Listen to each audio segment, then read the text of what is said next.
Now let's look ahead to the storylines this year. There's a lot of changes, perhaps none on the court bigger than Ohio State, because for years, almost a decade, we're talking 7, 8 years, it was Ohio State and then everybody else. And that's a place that they occupied up at the top of the conference for just a long, long time, Steph. Well, Ohio State did it with two dominant centers. And when you talk about the game of women's basketball, point guards and centers are few and far between. And Ohio State had two Ohio girls back-to-back in Jessica Davenport and Jantel Lavender. They played a half-court, post-dominated interior basketball game, and that's how they were able to be successful. And we're going to see, how can Ohio State regroup from the loss of Jantel Lavender? What will they do to change their style of play? But when you have two great centers and you surround them by terrific role players and players who understand what it takes to be successful and believe in that system, success is what happens, and that's what Ohio State had. And now without those players, it's open. Last year ended their string of 6 straight regular season titles, something no one had done, not on the men's or the women's side in Big Ten hoops.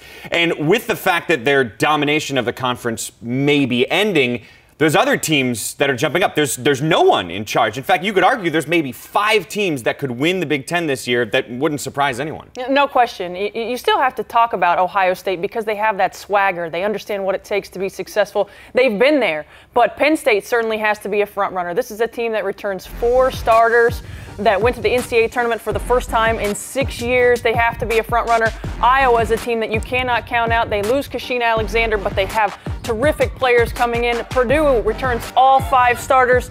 And this is, again, a team that has the experience. And Michigan State, they won the Big Ten title last year. They graduated 3 players who played significant minutes from freshman year on. But the cupboard is not bare. They have a great group of talented ball players, but again, understand what it takes to be successful. And finally, a landscape-changing new addition to the conference is Nebraska, of course. That will change the Big Ten tournament now to 12 teams. It'll change scheduling. And Nebraska is not as big a deal as the football team joining the conference, but it's certainly a much bigger deal than the men's basketball team joining. How come? Well, Nebraska comes from what is arguably the toughest conference in women's basketball in the Big 12. This is a team who understands what it takes to go into tough environments on the road. They understand how important and pivotal every single game in conference play is. They have tremendous leadership on this team. And again, we're talking about a team that 2 seasons ago went 32-2, ran the table in the Big 12 conference. They're going to come into the Big 10. They're going to look to make a tremendous impact right away. And they want to come in to win a Big 10 championship. And their head coach, Connie Yori, in that year 2 years ago, was the 2010 National Coach of the Year. She is back.